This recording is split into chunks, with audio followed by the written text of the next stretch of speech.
Welcome back to the deep dive. We're diving into awareness today, Yeah. but it goes way beyond, meditation apps and like retreats and all that. Yeah, awareness can seem kind of simple on the surface, I guess.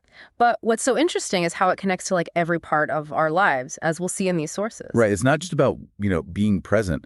The sources actually start by like questioning our whole idea of awareness, saying it's not this objective thing we can achieve, but more like this shifting thing colored by our own experiences. Exactly. One source even compares our awareness to like a bunch of guesses that are always being updated by our brains. And because we all have this, this internal database made up of our memories and biases and all that, the idea of pure, unbiased awareness, it becomes kind of impossible. It's humbling when you really think about it. Like we see things clearly, but there's always this filter we're looking through. Yeah, and that has some big implications, which the sources get into. For example, one source says that reaching like perfect peace and awareness, it might actually be bad for human evolution. Oh. It's a wild thought. But they argue that our drive to understand the unknown, to question things and want more, that's what keeps us moving forward. So without that discomfort, that questioning, we just stagnate. Exactly. And the sources say we're still in the early stages of really getting consciousness and awareness. Think of it like we're in kindergarten, just starting to learn the basics. Wow. But with so much more out there to discover. We're all just kids, figuring things out. Makes you realize how much we don't know. And speaking of different ways of knowing, the source breaks down all these types of awareness, like self-awareness, situational awareness, which I guess is important when you're driving. Oh, absolutely. Being aware of what's around you like that can save your life. But then it gets into these other forms like social awareness and societal awareness, even health awareness. And the fascinating thing is how connected all these types are. Okay, so give me an example. How does that actually play out? Well, they use the example of health awareness in aging. They argue that just knowing about healthy food isn't enough. True health awareness, especially as we get older, means understanding how our bodies and minds change as we age, and then adapting our habits and how we see things. So it's not just knowing the information, but how it connects to our lives and then acting on it. Exactly. That's the key.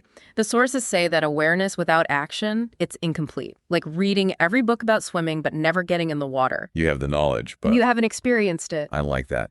And that brings us to, I think, one of the most talked about types of awareness. Yeah. Personal awareness. Right. And it's more than just, self-help stuff.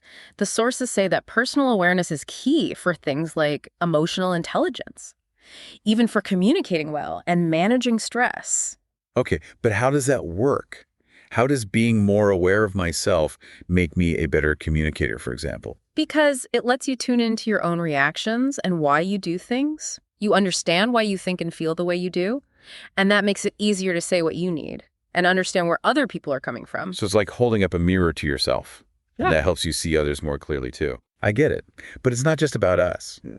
The sources talk about how important self-awareness is for leaders, too. Absolutely. They talk about studies showing that self-aware leaders, they're usually more empathetic and inspiring. Yeah, who wouldn't want that in a leader? But I think a lot of people struggle with where to start with personal awareness. Feels big and overwhelming. Luckily, the sources give some advice. They do. And this is where it gets really interesting. So the sources give us advice on how to get better at personal awareness. Yeah, they do. Like, how do we actually do that? Wow. Well, some of it's pretty familiar. They talk about meditation and mindfulness. Like, those are really good for upping your self-awareness. But it's not all about, like, sitting there and focusing on your breath. They also say it's important to actually ask people for feedback. Because let's be real, we all have blind spots, right? Yeah. Sometimes we need someone else to point them out. Totally. Like, you can't see the whole picture when you're in the frame. Sometimes you need someone else to hold the frame steady. What about for people who are more hands-on, though? People who learn by doing, by pushing their limits. Oh, yeah, definitely. The sources actually suggest that. Stepping out of your comfort zone can really help you grow, both physically and mentally. They even mention things like martial arts as a way to get better at body awareness. It's not your typical self-help advice, but when you do things that challenge your coordination and how you react, it can actually tell you a lot about how you handle pressure. I love that. It's like taking self-awareness from your head and putting it into your body. But for those of us who aren't going to be karate masters anytime soon, the sources also talk about spending time in nature. There's something about being around trees and fresh air. It just quiets your mind and lets you think more clearly. It's true. There are even studies that show that even a little bit of time in nature, it can really help you feel better. Like it lowers those stress hormones and it can help you think more clearly. It's like hitting reset on your awareness, makes you see things in a new way. But being social is also super important for awareness. The sources talk about how talking to people and really listening to their experiences, it can change your perspective and challenge your assumptions. Right. Because awareness isn't just about knowing yourself. It's also about understanding the world and the people in it. And that kind of naturally leads to cultural awareness. Yeah. Which feels more important than ever these days. For sure. The sources talk about how education, media, and even travel can help people become more culturally aware. They point out how good it is to travel to different countries and experience other cultures through things like film and music. It's good to hear that we're becoming more aware in some ways. But the sources also warn about the downsides of all this cultural exchange, right? Yeah. They say it's important to be sensitive and respectful so we don't end up appropriating other cultures. So it's like finding that balance between appreciating other cultures and not exploiting them. Yeah, exactly. It's about recognizing how diverse the world is, but also being aware of the power dynamics and history that shape how we interact with different cultures. It's definitely a lot to think about. And speaking of navigating complicated things, the sources also talk about cybersecurity awareness. Oh, right. Yeah, with how much we rely on technology now. It's more important than ever to be careful online. The sources talk about how important it is to understand digital threats and to protect your information and stay updated on all the latest scams. It's like we need to become fluent in cybersecurity to stay safe. Exactly. And like learning any language, it takes time, effort, and you got to keep learning as things change. Speaking of learning, the sources spend some time on the whole awareness course trend. Oh, yeah. You mean those workshops and online programs that promise to unlock your potential and make you super productive, Yeah. make you a better person? You said it. But the sources actually have some interesting things to say about how effective those courses really are. Okay, so what's the verdict? Are they worth it or are they just hype? It's not that simple.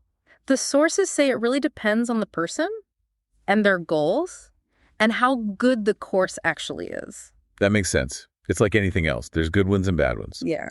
But the sources do give some tips for anyone thinking about taking a course, right? They do, and that's where it gets really interesting. So they give us some tips, huh? What to look for in a course. Yeah, it's like, don't just believe the hype, Right. you know? One thing they really stress is research. Like, really do your homework before you sign up for anything. Yeah, it's like buying a car, right? You wouldn't buy a car without checking it out first. Exactly. And with these courses, that means looking at what the course is actually about, what kind of experience the teacher has, what the format is, how much time it takes, and of course, the cost. So it's not just about whether it sounds interesting, but if it actually makes sense for you, what you want to get out of it. Right, exactly. The sources are big on making sure the course aligns with your goals. Like, what are you trying to learn? What do you want to improve in your life? Answering those questions can really help you narrow it down. Find something that fits. Yeah, be intentional, not just following the crowd. Speaking of, the sources bring up an interesting point. Does the teacher's age really matter? It's a good question. And the sources say it's not so simple. It's not about younger is better or older is wiser. It's about what you want from the experience, what you value in a teacher. Okay, so break it down. What's good about a younger teacher versus an older one? Well, they say younger teachers often bring this energy. They're up on the latest trends in technology, and that can make it feel more relatable, especially for younger people. Yeah, like you're learning from someone in the trenches. But there's something to be said for experience, too. What about the older, more experienced teachers? Absolutely. The sources say they often have a ton of experience, not just in their field, but in teaching itself. They've really honed their skills, learned how to connect with all kinds of people. They've seen it all. That's got to be valuable. Definitely. And the sources point out that they often have this deep understanding of the history of a topic. They can connect the dots in a way that's really insightful. So it sounds like both have their strengths. It's about finding what works for you. Exactly. But no matter they age, there are some things to look for in any teacher. Okay, give us the list. What's on the good teacher checklist? Well, they have to be experts themselves with real experience. And they need to be good communicators, able to explain things clearly and in a way that makes sense. Right, knowing the stuff isn't enough. Exactly. They also need to be empathetic and patient, create a space where people feel comfortable asking questions and making mistakes. Learning should be challenging, but not scary. Right. And finally, they need to be flexible. Things don't always go to plan, so a good teacher can adapt, keep things moving, maybe even make you laugh along the way. The Mary Poppins of teachers. Haha, something like that. It sounds like finding the right teacher can make all the difference. It really can. Well, we've covered a lot today. From what awareness even is to how to cultivate it. We have. And I think the biggest takeaway is that awareness is a journey. It really is. It's about always learning, always challenging yourself. Exactly. And being open to new perspective. And don't forget to talk about it with people. Tell your friends, your family, whoever, what you're learning. Have those conversations. Ask the tough questions. Stay curious. On that note, we want to hear from you. What resonated with you today? What are you taking away from this deep dive? Connect with us on social media and let us know. Until next time, stay curious and keep those awareness muscles working.